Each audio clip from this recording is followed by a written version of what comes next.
Hi, I'm Paige Lynn, and I am doing my research in STEM and early childhood education. This is important to me because I have a passion for early childhood education.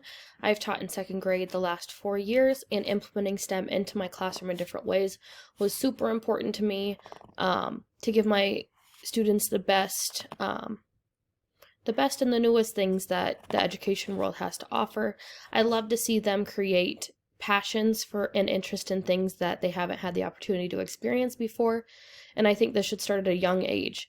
And also watching them collaborate and explore with each other. I just love seeing their little minds work and the thought processes and everything that goes into STEM. Uh, I love seeing that all come together when they work together and independently. STEM stands for science, technology, engineering, and mathematics. These are some science and mathematics are things that we would normally teach in second grade, but maybe not to this extent. STEM is important because we need more STEM-centered jobs. This would include kids going into college for these careers and getting degrees in them and graduating and becoming part of the STEM world. This needs to start younger, though, because there's not enough interest when graduating high school because they just don't know about it, and they just don't know about a lot of these careers that they could be choosing until college. So it's not introduced early enough to be able to create that interest.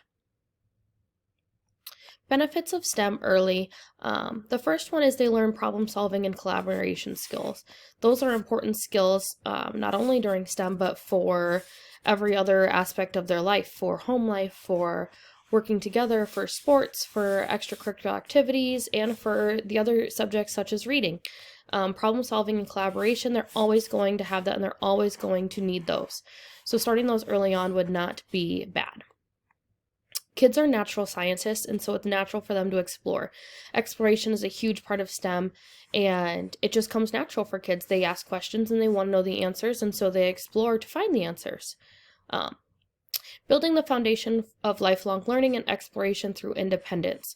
So a lot of STEM ideas are independently driven, which means they're asking the questions, they're finding the answers, and the teacher is really kind of just like the supervisor. They're just kind of watching them, helping them if they need it, but it's a lot of exploration through their own independence and through their own thoughts and through their own ideas.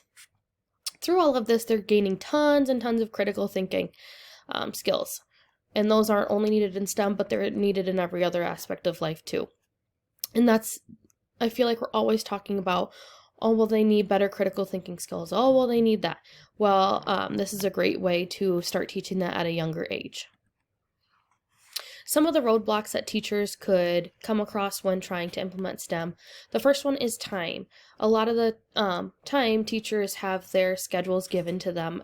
This is when you're going to teach reading, this is when you're going to teach math. And so making it multidisciplinary can be a huge way to implement STEM, where you're teaching not just STEM, you're not teaching just reading, but you're kind of teaching them together and covering multiple standards at once. Another roadblock could be money. STEM items are important, or they are expensive, but also they can be recycled things. They can be things you find around the house. They don't have to be the things you buy online specifically for STEM. So a way of getting around that is just finding things, having parents bring in things. It's just about creating new things with items that necessarily aren't made for that too. And so money can be a huge stopper because teachers don't have a lot of money to spend on stuff for their classrooms, especially when it's so expensive. So that can be one way around it. Next is support. I don't see this one happen as often because I feel like administration wants what's best for their students, but support of administration to implement STEM into their classrooms might hinder some teachers with implementing it. Maybe they don't think that the teacher should because they don't have the time, or that it's not part of their specialty. But I feel like there's a lot of backing and a lot of support for STEM recently that I don't think administration support would be an issue now. And last is lack of knowledge, education, and confidence. So teachers want to know and want to be pros at what they are implementing. And so STEM was just really being introduced, I feel like, when I was in college, a handful of years ago. And so I feel like anytime before that, if you were in college, there wasn't a whole lot of classes on it. I just took a couple during my undergrad, and it was just new then. So that's why it was important to me to do the endorsement in STEM. But other teachers aren't, and they aren't doing their continuing credits and stuff like that on STEM either, so they might just not know a lot about it, and they might not have heard the benefits and stuff, and so they might not want to implement it for that reason. Making time in implementation. It can start in small amounts. All it really needs to do is be hands-on and really let the kids explore and do it on their own. Some teachers might be doing it already and not even know it. They might be creating different lessons that have kind of project-based learning ideas, where kids can explore and create things on their own, and they might not know that this is technically STEM stuff. So just being more intentional about it can fix that problem. The engineering design process is something that can be implemented in any subject. And it's just ask, research, imagine, plan, create, test, and improve. Personally, I think test and improve are the most important steps in that process, because those are what create the critical thinking and problem solving skills.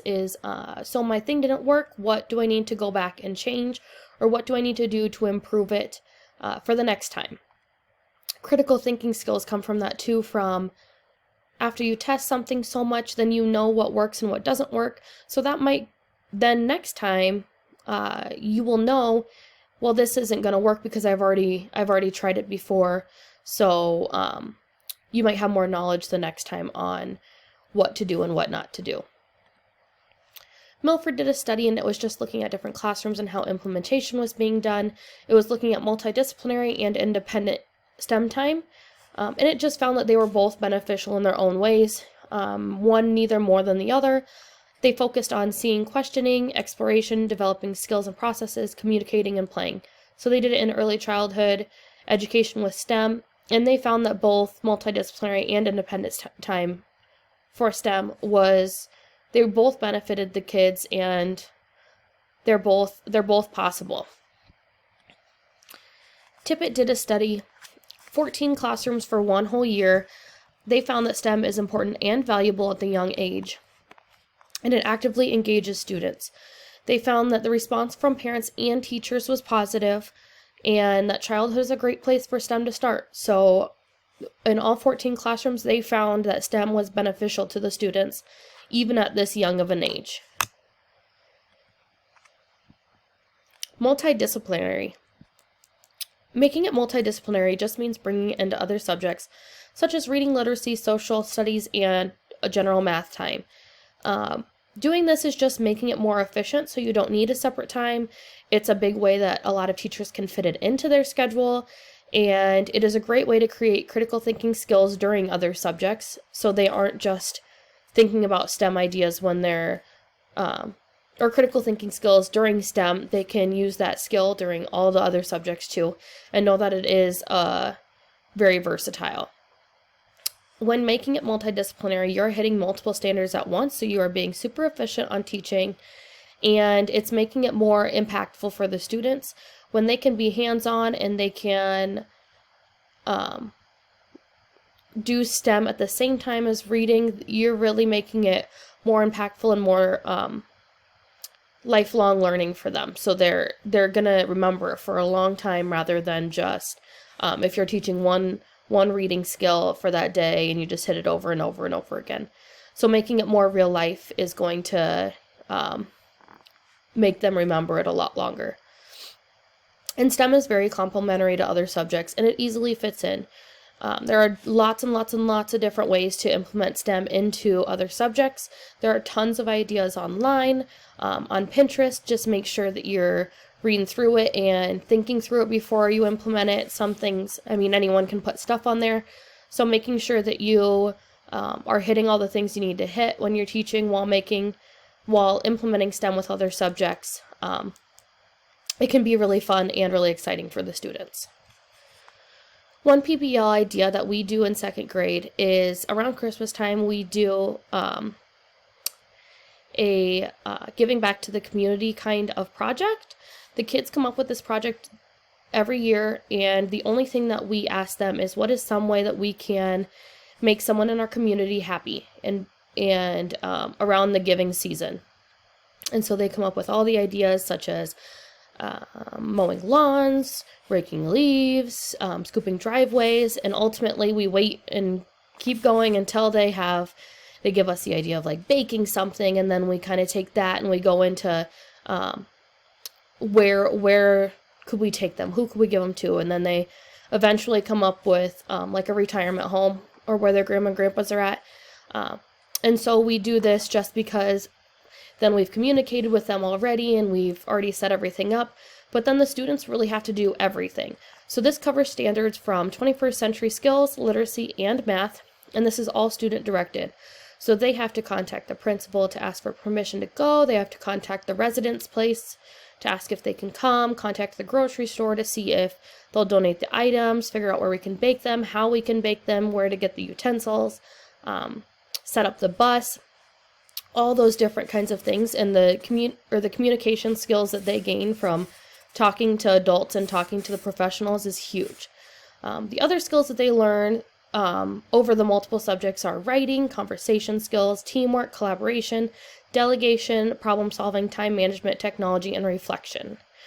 So this is one idea that we use in second grade, and we do this every year, and it goes really well. The students do so much better than we always think they're going to with being able to combat these things that they need to do, such as email the principal. They're all for it. We always think that they'll have this fear in the back of their mind when talking to professionals, but they always blow us out of the water and they always surprise us, and they do such a good job with it. Lastly, I want to talk about growth mindset. We learned about this and did a book study 2 years ago at our school, and so growth mindset versus fixed mindset is where you want the students to know that they can do hard things and they can improve. And fixed mindset would be they don't want to improve and they don't want to learn anything. You're just kind of stuck. And so the power of yet is what we use with our school, and it's just when they don't think that they can do something or they have a negative sentence, you add yet to the end. So I can't do this yet. It's giving a growth mindset of I can't do this right now, but I'm going to work and I'm going to improve until I can do it. And so just that power of adding yet to the end is huge, and it can change the mindset for some of those kiddos. It also makes their mindset that it's okay to make mistakes and improve, and that's what we want. You're growing from making mistakes and improving rather than just getting it right the first time. Learning how things don't work is just as important as learning how things do. This might be hard to implement in some students because they might bring a fixed mindset from outside of school and from home. And that's hard to reverse because it's what they've grown up with and it's what they're around every day once they leave school. So really just showing them the positives of a growth mindset is important, and showing them how fun it can be to improve and to get things right, because school might not be prioritized at home. So they might not care about getting good grades and they might not care about succeeding.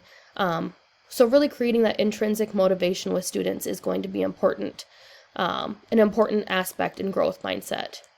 STEM is built on making mistakes and making things better. So like I said about making mistakes and improving, you're creating those critical thinking and problem solving skills as you're making mistakes and improving. The kids, if they know that they can make mistakes and then have time to improve it, they're not going to be scared to try new things and try harder things. And they're going to want to do that and to impress the teacher and use new things that they've learned or things that they've come up with. So growth mindset is a huge idea that I love to bring into my classroom. Thanks for listening to my research, and I've loved getting to research this idea further. I think I've grown a lot, and I have a lot to take back into my new role too. Thank you.